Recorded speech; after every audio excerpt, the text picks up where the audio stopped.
There is no connection between severe mental illness and gun violence. Guess what? People snap. And snapping is not severe mental illness. It's the human condition. We all yell.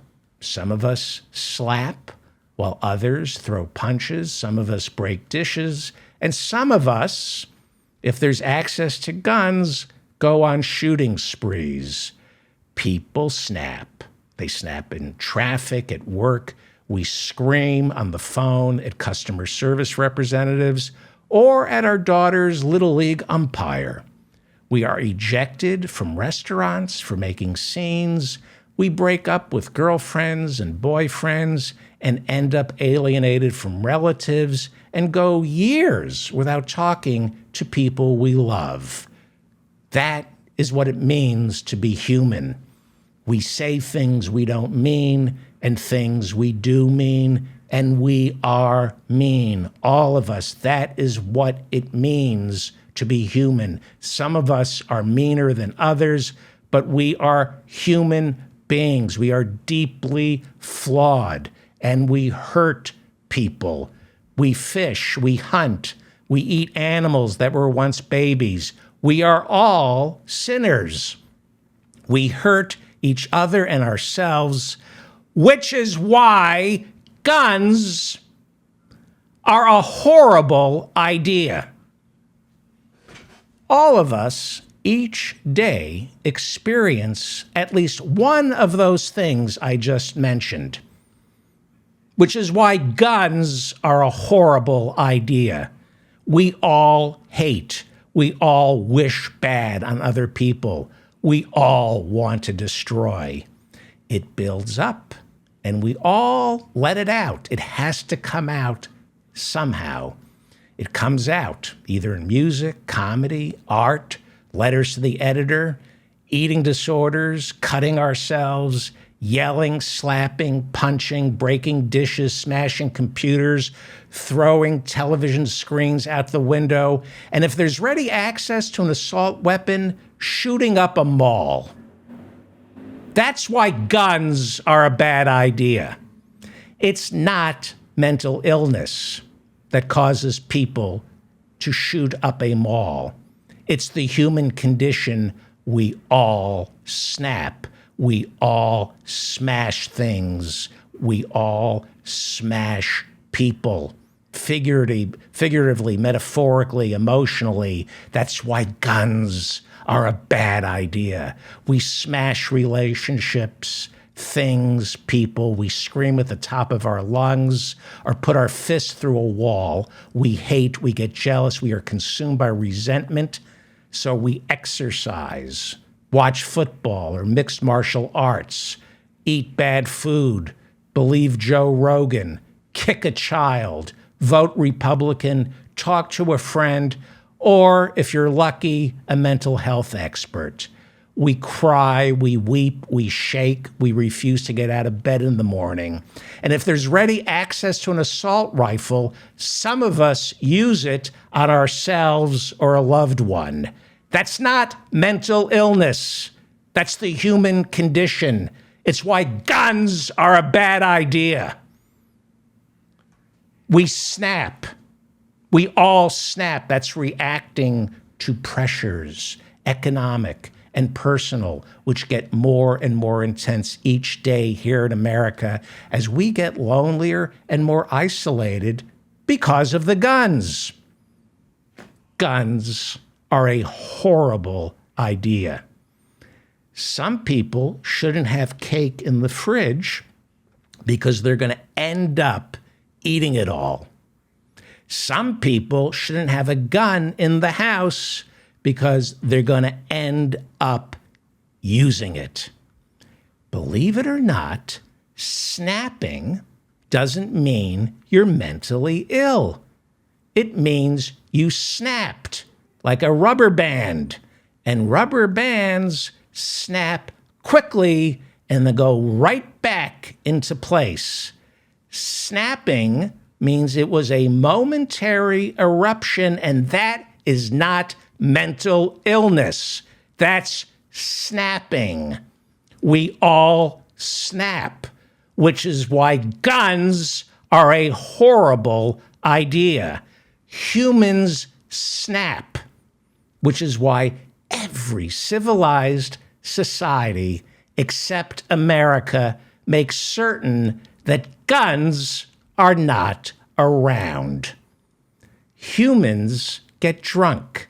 They get careless. They are young. They don't calculate risk. They are impetuous and foolhardy. They act before thinking. They love. They get their hearts broken. They make mistakes. They have lapses of judgment, which is why every civilized country in the world, except America, keeps guns out of the hands of ordinary citizens. Other countries allow humans to be human. Other countries allow their citizens to be passionate, to have feelings, to emote. But here in America, partially because of guns, we are slowly and methodically dehumanized, forbidden from showing the slightest trace of anger in the workplace or at school for fear that we will become identified as potentially the next active shooter. Everyone in America, because of guns, walks around like a zombie for fear they will be identified as severely mentally ill and therefore a physical threat to our coworkers. We are forced to watch what we say, not because of the woke mob canceling us. We are forced to watch what we say because red flag laws will identify us. These red flag laws are not designed to help people in emotional distress. They are designed to isolate them, to label them, to stigmatize them as non-persons and keep from them what they need more than anything else: human interaction. There is an epidemic of loneliness in America. So the last thing this country needs is easy access to assault weapons or guns. 99.9999999% of us can keep it relatively under control. But there are some men, they're mostly white and in their early 20s, they can't. And so they grab an assault weapon and kill. That doesn't mean they're mentally ill. You need to understand what mental illness is. It has nothing to do with mental illness. Human beings snap. 2 months ago, because I'm still a human being, I threw a dish against the wall after being kept on hold 40 minutes by my effing internet company. Now, am I severely mentally ill because the company? Am I severely mentally ill because the company that's ripping me off with lousy internet service is also wasting 40 minutes of my life by keeping me on hold to talk to someone who won't be able to solve my internet problem? I broke a dish. I smashed a dish. I snapped. Am I mentally ill because I felt powerless, cheated, ripped off? Am I mentally ill because there's nobody in this country who will help me deal with my internet company? Am I mentally ill for breaking a dish because of that? Because I snapped? Am I mentally ill? It's not mental illness. That's being human. But in Texas, in Governor Greg Abbott's world, in the NRA's world, in a world where everybody who wants to smash a dish against the wall can instead go out and purchase an assault weapon, I could be red flagged, considered violent. And you would say my violence is a mental illness,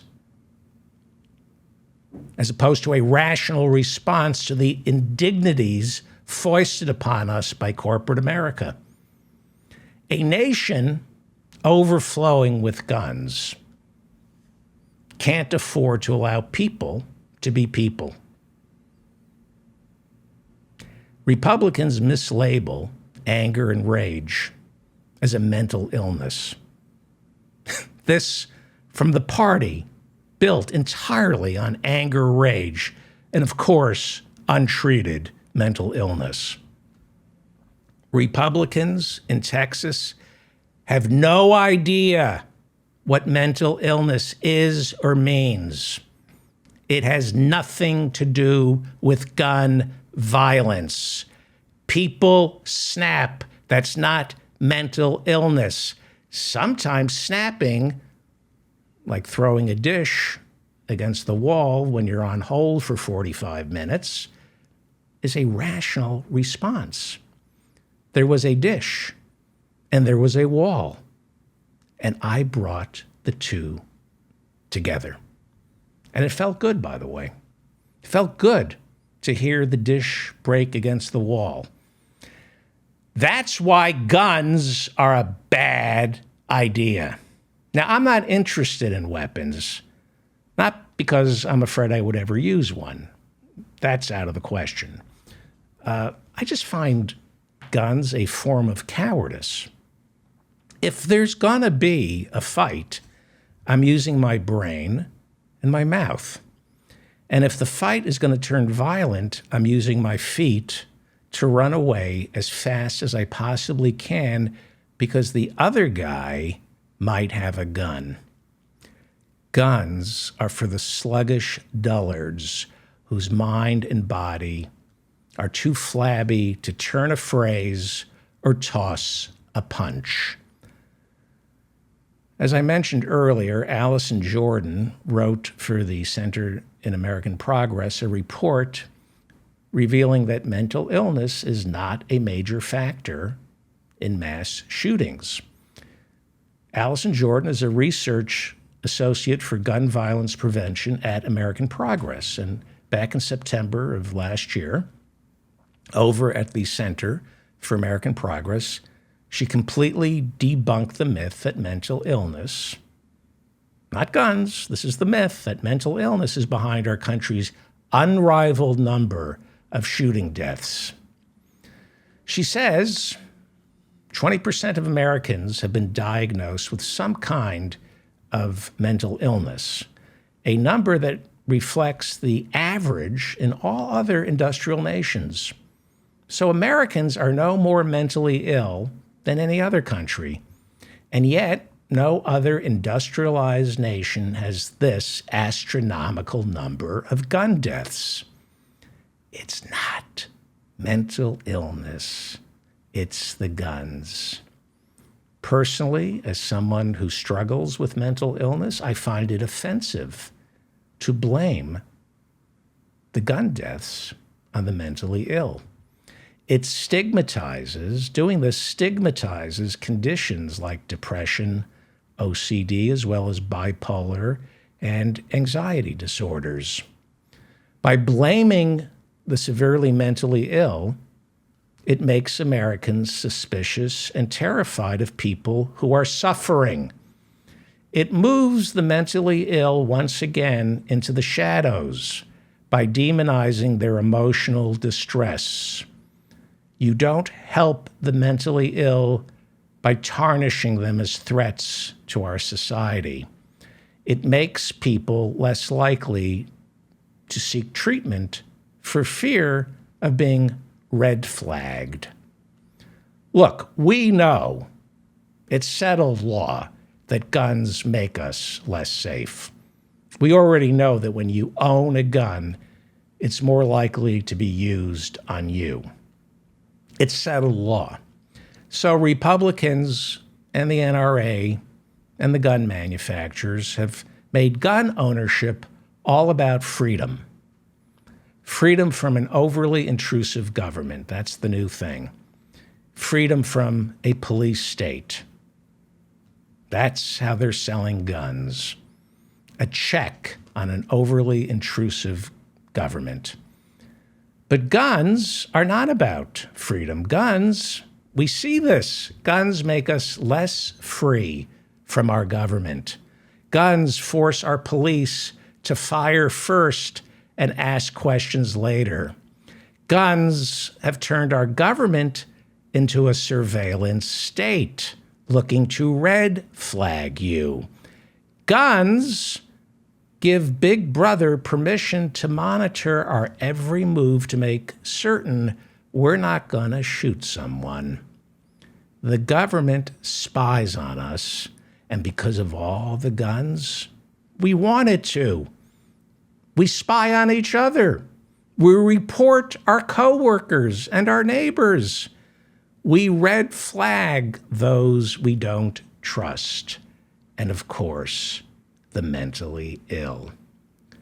Guns make us less free.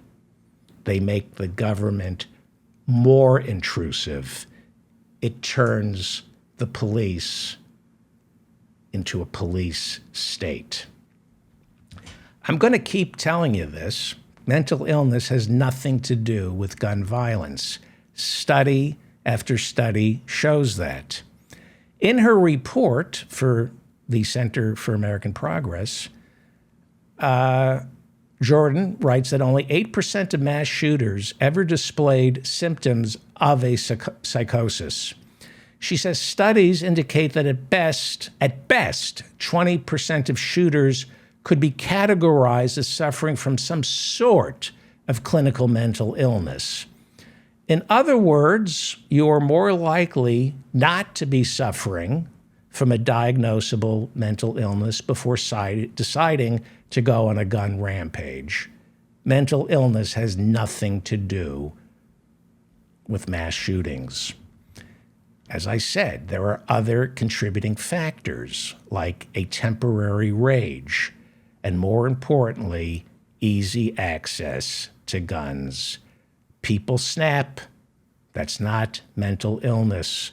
The pressures of society, economic despair, souring personal relationships, it all builds up, and that's not mental illness. Some of these men turn these experiences into violent urges, and they snap. And that's not mental illness. That's easy access to guns. The plan is to strip all Americans of our outrage, to make us subservient to capital, to corporations, to the police, the rich. It is not artificial intelligence that is robbing us of our humanity. It is the guns. It is the guns. Guns do not allow us to behave like humans. I don't care what the Second Amendment says. Guns are stripping Americans of our inalienable right to remain human beings.